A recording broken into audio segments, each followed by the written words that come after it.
मुस्लिम उम्मा के power show के बाद इजराइल का बड़ा धमाका।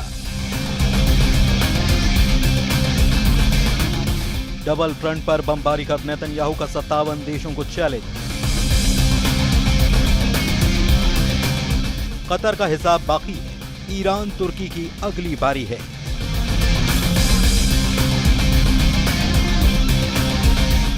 उनतीस सितंबर अरब की नेटो से ट्रंप का एनकाउंटर।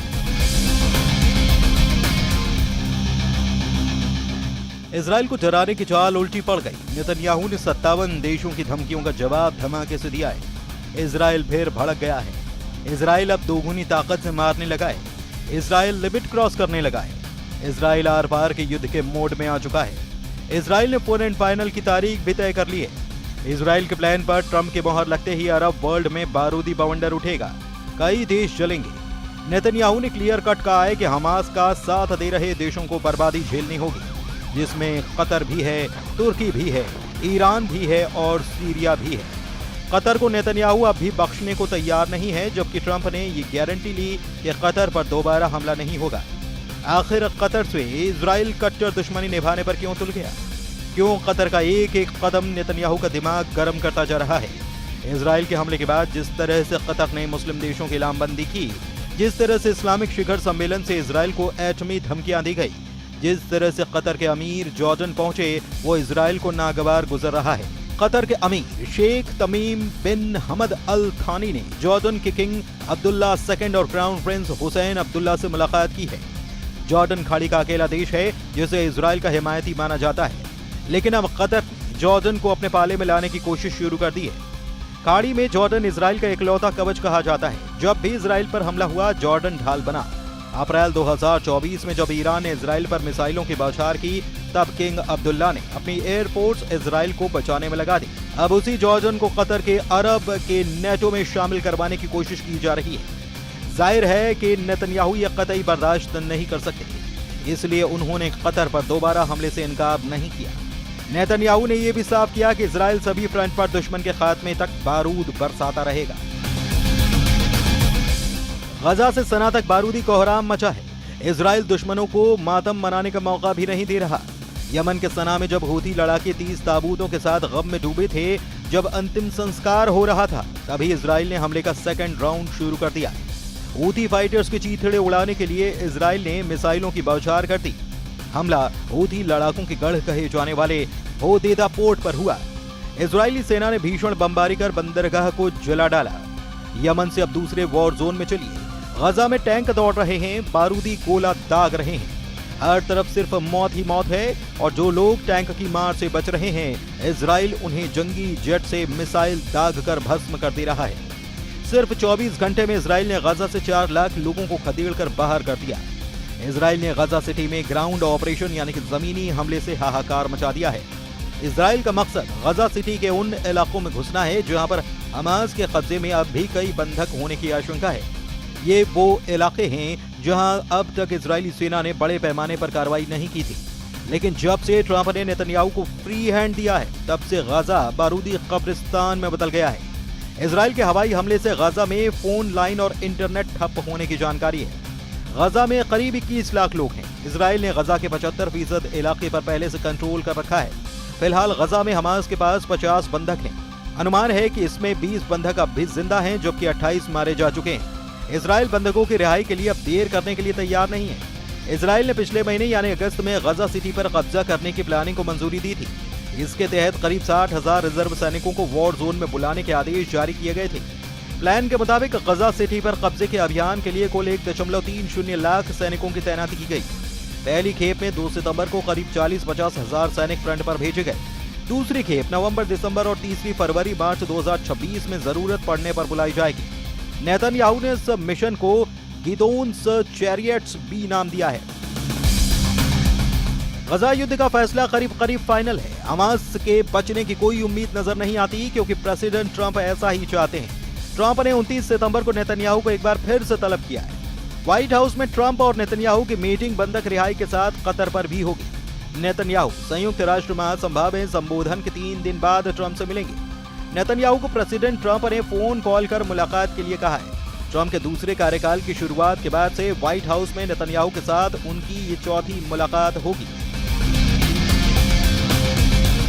ट्रंप से मीटिंग में नेतन्याहू कतर की कारगुजारियों का सबूत भी पेश कर सकते हैं। कतर को इजराइल, तुर्की और ईरान की तरह ही लड़ाका ग्रुप का सरगना मानने लगा है, क्योंकि कतर पर हमास के साथ कई टेरर ग्रुप को समर्थन देने का पता लगा है। कतर चैरिटी के अल कायदा को वित्तीय सहायता पहुंचाने के पुख्ता सबूत इजराइल ने जुटा लिए हैं।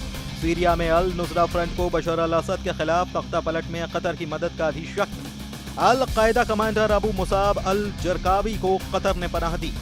2014 में इराक के पूर्व प्रधानमंत्री नूरी अल मलिकी ने कतर पर टेरर ग्रुप को समर्थन देने के आरोप लगाए थे। एक तरफ अमेरिका से दोस्ती और दूसरी तरफ टेरर ग्रुप के पर्दे के पीछे से समर्थन। कतर पर डबल गेम के आरोप इजराइल लगाकर उसे सबक सिखाने की तैयारी कर रहा है। हालांकि कतर से युद्ध हुआ तो वो अकेला नहीं, अरब वर्ल्ड के साथ मुस्लिम उम्मा के 57 देश उसके साथ दिख रहे हैं।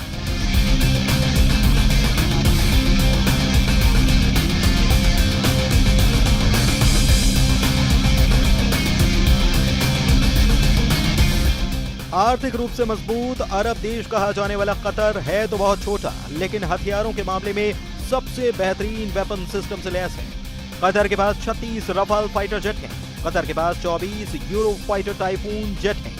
कतर के पास 37 F-15 ईगल लड़ाकू विमान हैं। और ये ताकत कतर को अरब देशों में सबसे ज्यादा मजबूत एयरपोर्ट्स भी बनाती है। लेकिन सवाल वही कि क्या कतर इजराइल को जवाब देगा या फिर वो शुरुआती रिएक्शन के बाद खामोश बैठ जाएगा। इजराइल ने हमला करके दिखा दिया कि उसके दुश्मनों के लिए कोई जगह सुरक्षित नहीं। ऐसे में अब इजराइल के एक्शन ने तुर्की के लिए बड़ा खतरा पैदा कर दिया है, क्योंकि तुर्की भी हमास के बड़े मददगार देशों में शामिल है। एक बार फिर से सवाल कि ईरान, यमन और लेबनान से लड़ने के बाद इजराइल के टारगेट पर पूरा अरब वर्ल्ड आ गया है। और अब इस युद्ध में बाकी अरब देश भी क्या कूदेंगे, क्योंकि सऊदी अरब ने भी कह दिया है कि वो कतर के साथ खड़ा है और कतर के लिए वो अपनी पूरी ताकत का इस्तेमाल करेगा।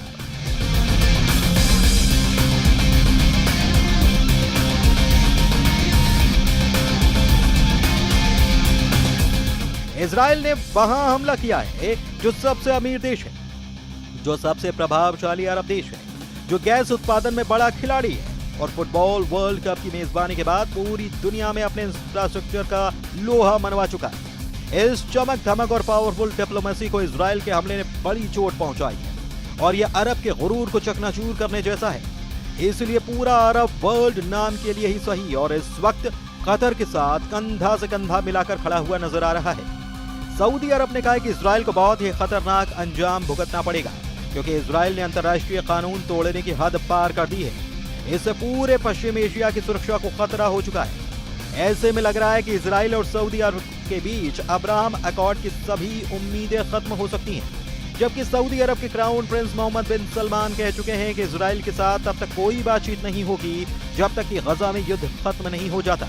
लेकिन अब कतर में धमाकों ने रियाद में सबको अलर्ट कर दिया है। लेकिन इजराइल के साथ अब्राहम अकॉर्ड वाली संधि करने वाली यूएई ने भी इजराइल की आलोचना की है। संयुक्त अरब अमीरात ने कहा है कि वो कतर के साथ खड़ा है। इजराइल के हमले को यूएई ने विश्वासघाती बताया। कुवैत ने भी कहा कि कतर पर इजराइल का हमला अंतरराष्ट्रीय कानूनों की धज्जियां उड़ाने जैसा है और इससे पूरे पश्चिम एशिया में आग लग सकती है। जॉर्डन, जिसके साथ इजराइल के डिप्लोमेटिक रिश्ते हैं, उसने भी कहा कि वो कतर के साथ खड़ा है और कतर जो भी कदम उठाएगा वो उसका समर्थन करेगा।